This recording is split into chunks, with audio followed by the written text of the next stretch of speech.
첫 주일 주님 앞에 나와 예배하는 사랑하는 귀한 교우 여러분들에게 오늘도 주님의 크신 은혜와 은총과 축복이 함께하기를 소망합니다. 특별히 오늘 또 영상으로 예배 드리는 귀한 교우들에게도 동일한 은혜와 축복이 있기를 소망합니다. 오늘 또 옆 사람과 뒤에 분과 인사합니다. 같이 예배드려 반갑습니다. 인사하시겠습니다. 잘 오셨습니다. 축복합니다. 환영합니다. 할렐루야. 마하트마 간디가 이런 말을 했습니다.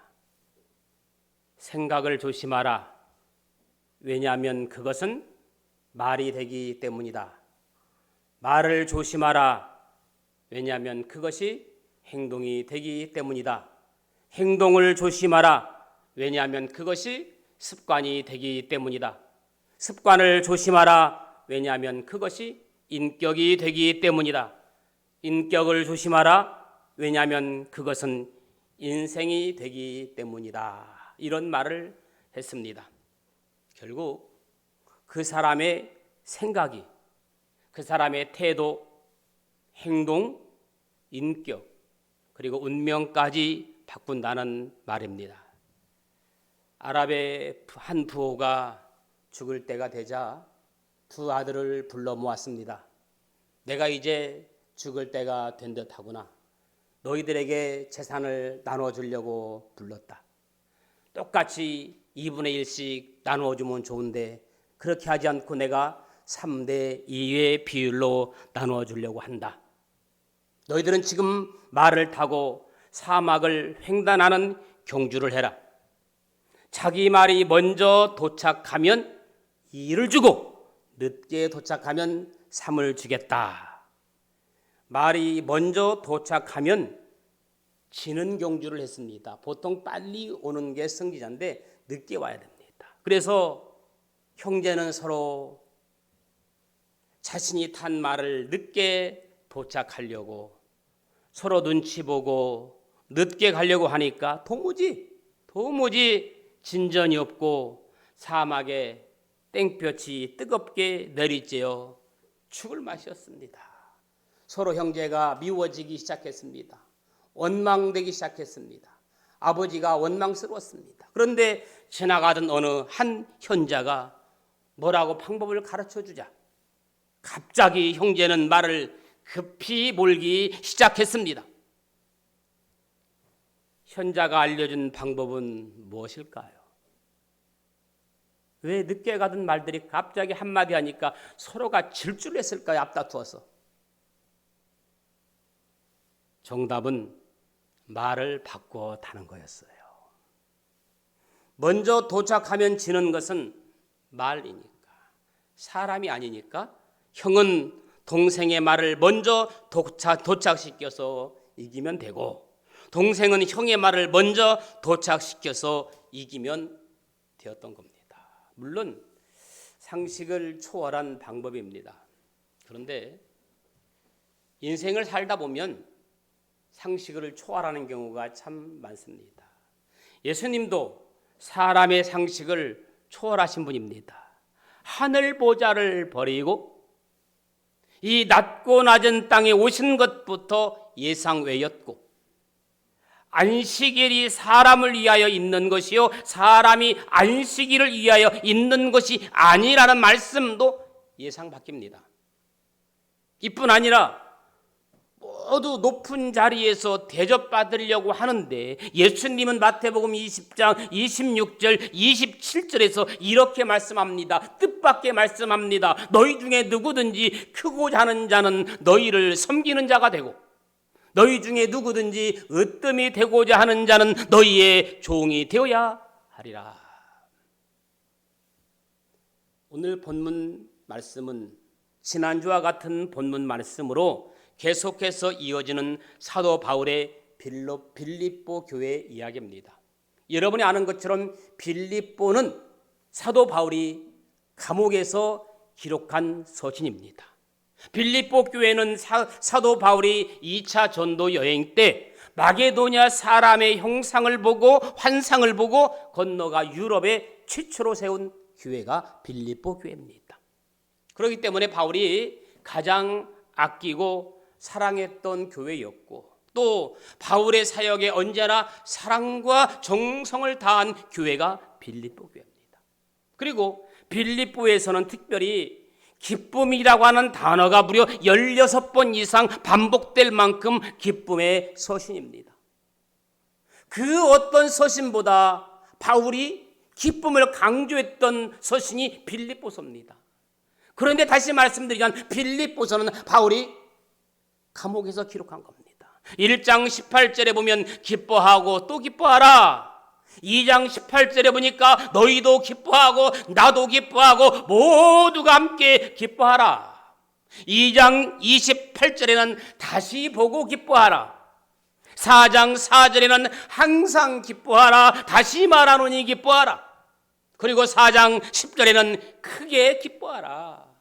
빌립보서는 짤막한 4장밖에 되지 않는 장인데 무려 16번 이상이나 기뻐하라 기뻐하라 또 기뻐하라 계속해서 기쁨을 강조하고 있는 교회입니다. 그러면 바울은 그가 처한 상황이 과연 기뻐할 형편이었을까? 바울의 생애를 세상적인 기준에 보면 참으로 불행한 사람이죠. 실패한 인생을 산 사람이 바울입니다.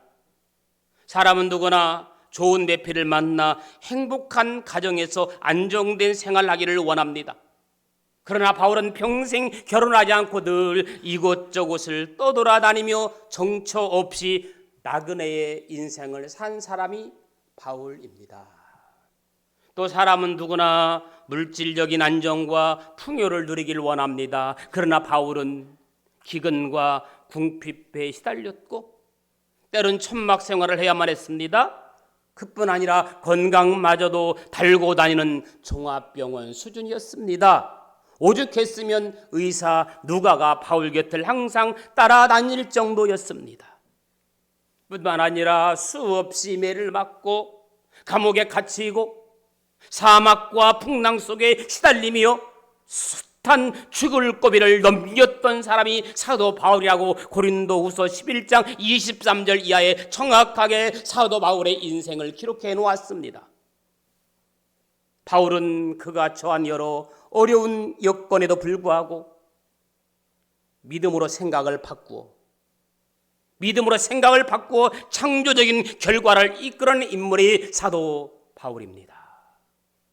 그는 다음 세 가지 어려움에 처해 있었지만 믿음으로 응답하여 기쁨을 누립니다. 어려움에 처한 바울 세 가지, 첫 번째는 그가 처한 주변 환경입니다. 빌립보서 1장 12절에 보니까 지금 감옥에 갇혀 언제 풀려날지 모르는 답답한 상황이었으나 억울하고 답답한 옥살이도 선교적 의미 있음을 알고 있습니다. 그의 사명은 어디 있든지 복음적인 선교의 사명이 있음을 가장 강력하게 표현된 말씀이 빌립보서입니다. 그가 처한 주변 환경이 어려웠습니다. 두 번째는 빌립보서 1장 15절 17절에 있는 걸 보니까 다른 사람들과 불편한 인간관계입니다. 여러분, 우리가 어려운 상황보다 더 힘들게 겪는 어려운 것은 사람들의 관계입니다. 사람과 사람 관계가 불편하면 참 힘들어요. 그러나 바울은 그런 상황 속에서도 기뻐했습니다. 빌립보서 1장 18절에 보면 그러면 무엇이냐 거칠애냐 하나 참으로 하나 무슨 방도로 하든지 전파되는 것은 그리스도니 아멘. 어떠한 방법 어떠한 환경이든지 그리스도가 전파되만 한다면 나는 기뻐하고 또 기뻐하노라. 할렐루야. 어떤 방법으로 내가 전도되어지기만 한다면 나는 기뻐하노라. 여러분, 바울과 같은 복음의 선교적 사명이 있기를 예수님의 이름으로 축원합니다. 여러분, 누군가 내가 가까운 친구, 가까운 동료, 가까운 이웃을 교회로 전도해서 그가 신앙생활하는 모습을 보십시오. 얼마나 행복한지. 영적인 자녀를 낳은 기쁨입니다. 지금 전도가 복음의 사명이 식어졌습니다. 이럴 때일수록 바울 같은 어디 있든지 전도의 사명, 복음의 사명, 열정으로 살아가는 여러분들 될 수 있기를 예수님의 이름으로 축원합니다. 세 번째는 생사의 문제입니다. 빌립보서 1장 21절 23절은 바울의 생사의 문제입니다. 생사, 죽느냐 사느냐, 햄릿이 사느냐 죽느냐, 그것이 문제로다 라고 말을 했죠. 자신의 살고 죽는 문제보다 더 심각하고 절실한 문제는 없을 겁니다. 사도 바울은 언제 죽을지 모르는 그런 사람입니다.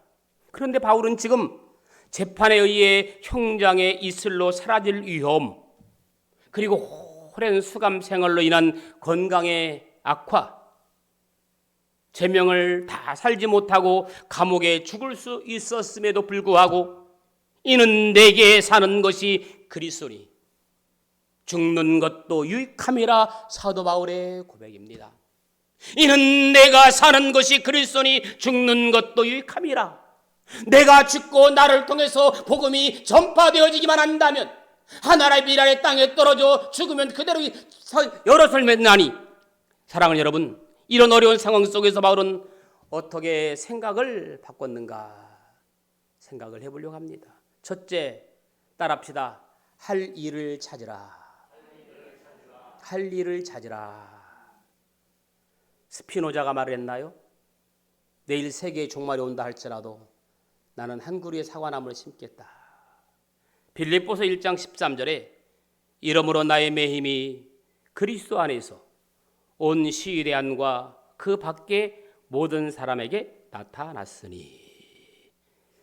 가장 불쌍한 사람은 할 일이 없는 사람이라고 말들 합니다. 지금 내가 할 일이 있음에 감사하시고 나를 찾아주는 사람이 있음에 감사하시기 바랍니다. 바울은 억울하게 로마에 끌려와 감옥에 갇혀 언제 풀려날까 하며 감옥에서 나갈 날만 기다린 것이 아니라, 간수를 원망한 것이 아니라, 예수님을 원망한 것이 아니라, 그 안에서 비록 감옥에 갇혀 있지만 언제 풀려날지 모르지만 그 안에서 할 일을 찾은 거예요. 사랑하는 여러분, 할 일을 가르쳐주기 전에 스스로가 할 일을 찾는 여러분들 될 수 있기를 축복합니다. 가르쳐줘서 하는 일은 피곤합니다. 그러나 스스로 찾아서 하는 일은 행복합니다. 지금 바울은 12절에 보니까 그 안에서 만나는 시위대 사람들에게 복음 전하는 일이었어요. 그래서 그 결과 12절에 보니까 내가 당한 일이 도리어 복음 전파의 진전이 된 줄을 너희가 알기를 원하노라. 할렐루야. 지금 내가 감옥에 갇혀 있는 그 일 때문에 이제까지 닦아지지 못한 복음의 새로운 영계가 열리게 되었다고 말합니다. 바울은 그 답답한 감옥에 갇혀서도 기회만 있으면 시위대 병사들에게 복음을 전했어요. 이렇게 시위대와 재판정 안에서 전도한 결과 복음이 각처로 퍼져나가는 귀한 역사가 일어났다고 성경은 그렇게 기록하고 있습니다. 이렇게 고관들에게 복음을 전한 결과 어떻게 되었습니까? 네로 황제 때는 네로의 삼촌과 친척들이 예수를 믿게 됩니다. 또 도미티안 황제 때는 그 어머니와 딸들과 많은 고관들도 예수를 믿게 되므로 그 후 불과 300년도 안 되어서 로마 제국이 기독교 국가로 선포됩니다. 할렐루야. 당시 로마의 기독교인은 전체 인구의 7%에 지나지 않았지만 최고 고관들이 믿었기에 그러한 역사가 가능했던 겁니다. 이렇게 복음이 전파되어 온 시위대 안과 그 밖의 모든 사람에게 믿음이 나타났다. 빌립보서 4장 22절에 가이사의 집 사람들 중 몇이니라. 황제의 가족 중에도 예수 믿는 사람들이 생겨날 만큼 바울이 감옥에 갇혀 부자유했지만 복음 전파에는 오히려 성공적이었다. 할 일이 없어요. 감옥에서 오로지 복음 전파를 한 겁니다. 우리들 가운데는 자신이 처한 환경이 나쁘기 때문에 절망할 수밖에 없다고 생각하는 분도 있을 겁니다. 그러나 여러분의 환경이 바울의 환경처럼 나쁘십니까? 그렇지는 않습니다. 그는 감옥에 있었고 쇠사슬에 매여 있었습니다. 그러나 그 쇠사슬을 하나님께서 사용하셨습니다. 바울을 가둔 쇠사슬을 사용하신 하나님은 우리의 어려운 형편과 힘든 조건까지도 사용하시기를 원합니다. 우리의 환경을 통해서도 위대한 일을 이루시도록 주님께 우리 자신을 내어드리기를 소망합니다. 하나님을 경외하는 자에게는 어떤 환경도 우연은 없습니다. 그리고 불행도 없습니다. 하나님은 이런 모든 상황을 통해서 우리를 위대하게 쓰시기를 원하십니다. 이 하나님의 크신 뜻을 믿으시기를 축복합니다. 따라합시다. 할 일을 찾자. 아멘. 두 번째는 오늘 본문 빌립보서 1장 17절 18절에 보면 좋은 쪽을 생각하라고 말하고 있습니다. 한번 따라합시다. 좋은 쪽을 생각하라. 사도 바울은 언제나 어떤 상황 속에서도 부정적인 면보다는 좋은 쪽을 생각했습니다. 이것이 사도 바울의 인생 법칙입니다. 그런데 이게 참 안 돼요. 저도 그래요. 어떤 환경을 보면서 좋은 쪽으로 생각을 했는데 또 돌아보면 나쁜 쪽을 보더라고요. 빌립보서 1장 18절 무슨 방도로 하든지 전파되는 것이 그리스도니 이로써 나는 기뻐하고 또한 기뻐하리라. 나쁜 감옥을 보지 말고 감옥 안에서의 내 할 일 좋은 쪽을 생각하라는 겁니다. 할렐루야. 인생 법칙. 리더십의 대가인 존 맥스웰 목사님께서 쓰신 거인들의 인생 법칙 있습니다. 거인들의 인생 법칙의 책에 보면 수많은 응원 부대 중에서 구약의 인물 10명을 믿음의 거인들이라고 하면서 삶을 소개하고 있습니다. 거인들의 인생 법칙, 구약의 인물 10명을 이렇게 들었습니다. 첫째, 노아의 인생 법칙. 물론 신약까지 포함시킨다면 사도 바울이 선두이겠죠. 노아의 인생 법칙. 내 인생이 하찮게 느껴질 때는 나 한 사람의 힘으로도 엄청난 변화가 일어날 수 있음을 기억하라. 내 인생이 하찮게 느껴질 때 나 한 사람의 힘으로도 엄청난 변화를 일어날 수 있음을 기억하라. 노아를 통해서 인류가 멸망치 않고 살아남았잖아요. 노아 한 사람을 통해서. 두 번째, 에서의 인생 법칙입니다. 내 인생의 목적에 회의가 될 때에는 하나님이 나를 위해 마련해 놓으신 자리가 있다는 점을 기억하라. 내 인생 목적에 회의가 될 때는 하나님이 나를 위해 마련해 놓으신 분명한 내 자리가 있음을 기억하라. 에서는 왕후 자리가 하나님께서 마련해 주신 자리임을 믿었습니다. 여러분이 지금 처한 자리는 하나님이 마련해 주신 자리인 줄로 믿습니다. 아멘. 세 번째, 요셉의 인생 법칙. 내 삶이 계획한 대로 잘 풀리지 않을 때는 하나님이 주신 꿈을 기억하고 절대 포기하지 마라. 내 삶, 내 계획대로 잘 풀리지 않을 때에는 하나님이 주신 꿈을 기억하고 절대 포기하지 마라. 네 번째, 모세의 인생 법칙. 두려움을 느끼거나 머뭇머뭇 주저하게 될 때는 망설이지 말고 현재의 안전지대에 박차고 나와 신앙지대로 가라. 두려움이 느끼거나 주저하게 될 때는 망설이지 말고 현재 안전지대에 박차고 나가서 신앙지대로 가라. 모세는 왕궁을 떠나 광야로 나갔잖아요. 다섯 번째, 리브가 인생 법칙. 남들이 도움을 요청할 때는 그들이 기대하는 것 이상으로 최선을 다해 돕고 베풀라. 남들이 도움을 요청할 때 그들이 기대하는 것 이상으로 최선을 다해 돕고 베풀라. 여러분, 리브가는 아브라함의 종의 요청대로 그들에게 물을 길어주었고 더 나아가 그의 짐승들에게까지 물을 먹여주어서 아브라함의 며느리가 됩니다. 여섯 번째, 아브라함의 인생 법칙. 하나님의 방식을 이해할 수 없을 때도 그분이 하시는 일은 무엇이든지 항상 옳다는 것을 믿고 순종하라. 아브라함은 고향을 떠나라, 외아들 이삭을 바치라, 이해할 수 없지만 하나님의 명령에 순종함으로 하나님의 축복을 받았습니다. 아멘. 일곱 번째, 느헤미야의 인생 법칙. 혼자서 감당할 수 없는 문제가 있을 때는 하나님과 다른 사람에게 도움을 요청함으로써 협력하여 힘을 체험하라. 여덟 번째, 나아만의 장군의 소년의 인생 법칙. 나아만 장군 집에 있는 하인 소녀의 인생 법칙입니다. 내가 하는 일이 별것 아닌 것 같을 때는 내 작은 행동 하나가 한 사람의 인생을 바꿀 수도 있다는 점을 기억하라. 하인 소녀가 기뜸해준 말 한마디로 나아만 장군의 병이 깨끗하게 나았잖아요. 아홉 번째, 다윗의 인생 법칙. 남들이 나를 알아주지 않을 때는 하나님이 내게 주신 잠재력을 믿고 한계를 뛰어넘는다. 남들이 나를 알아주지 않을 때 하나님이 내게 주신 잠재력을 믿고 한계를 뛰어넘어라.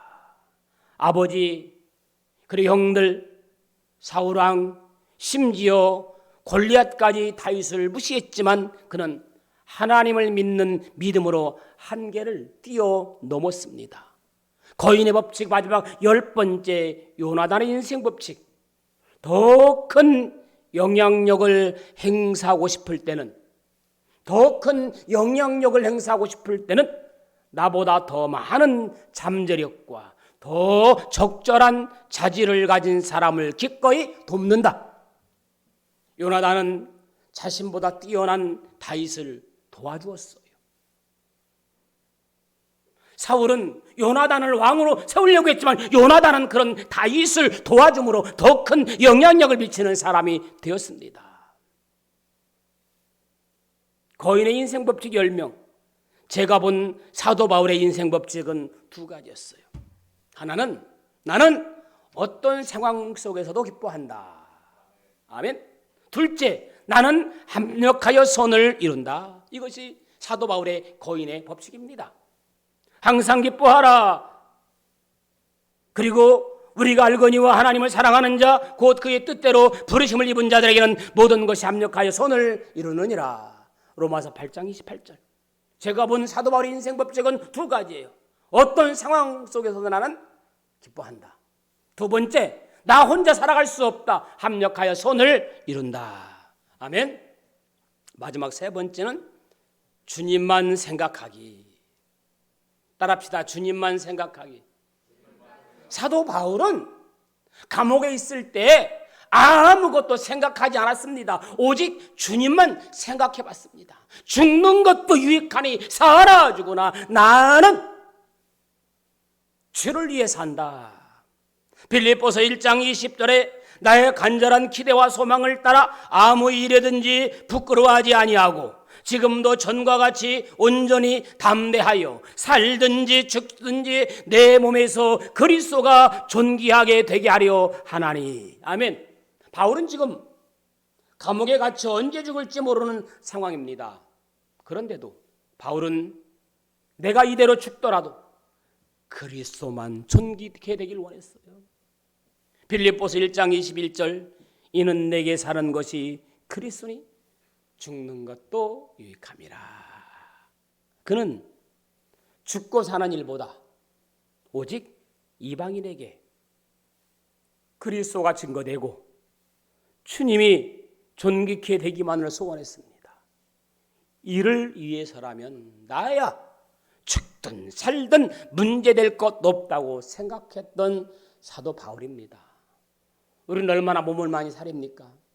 사도 바울은 성경에 몸살인 적이 한 번도 없어요. 그런 의미에서 그리스도인은 죽음의 문제를 해결해 놓고 사는 사람이에요.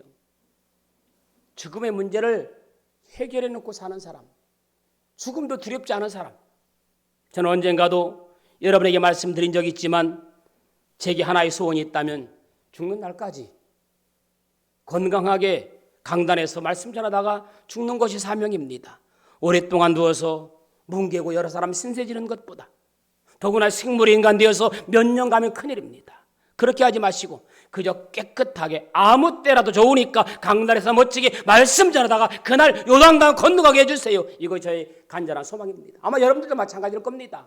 건강하게 살다가 주님 부르실 때 아멘 주에서 어서 오시옵소서 손 털고 멋지게 하늘나라 가는 것이 저와 여러분들의 똑같은 소망일 것입니다.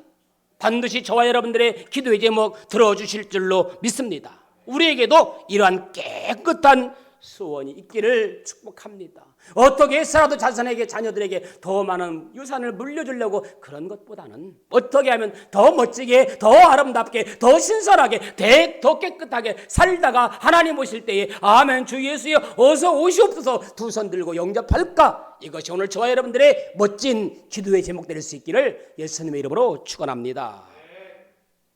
어떤 이는 기쁨이란 그 존재 안에서 기운이 뿜어져 나오는 현상이다, 이렇게 얘기했어요.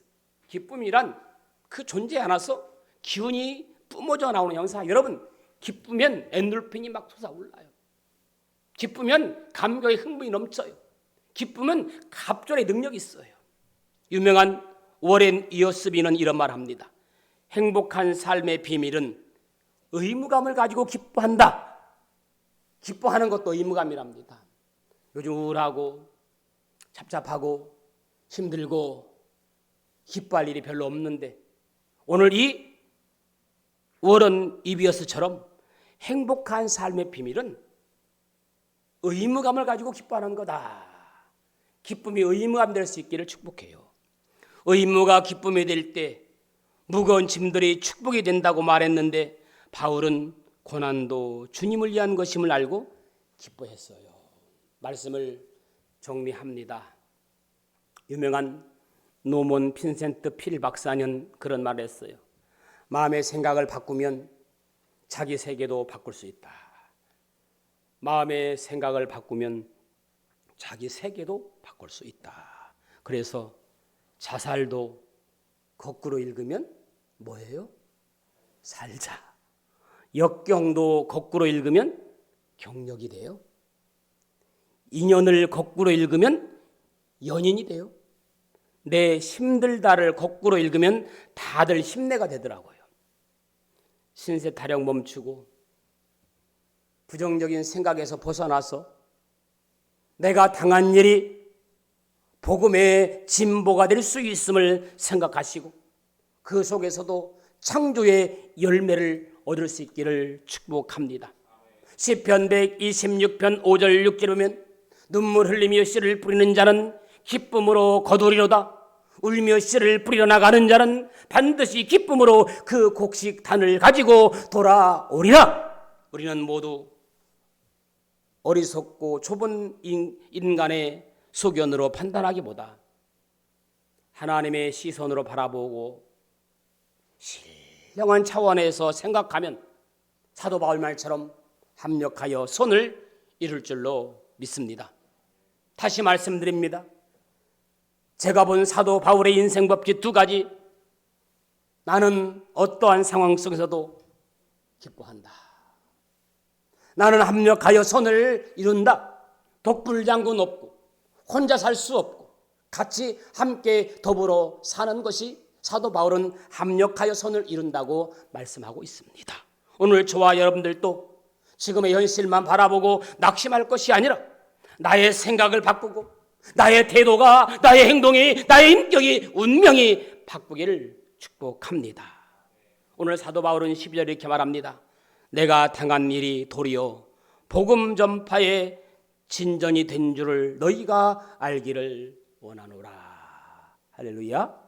기도하겠습니다. 사도 바울의 어떠한 상황 속에서 기뻐하기 원합니다. 합력하여 선을 이루기 원합니다. 지금의 현실만 바라보고 낙심할 것이 아니라 어려운 현실 속에서도 나의 생각을 바꾸어서 태도와 행동이, 인격이, 운명이 바꿔질 수 있도록 축복하여 주옵소서. 예수님의 이름으로 기도합니다. 아멘.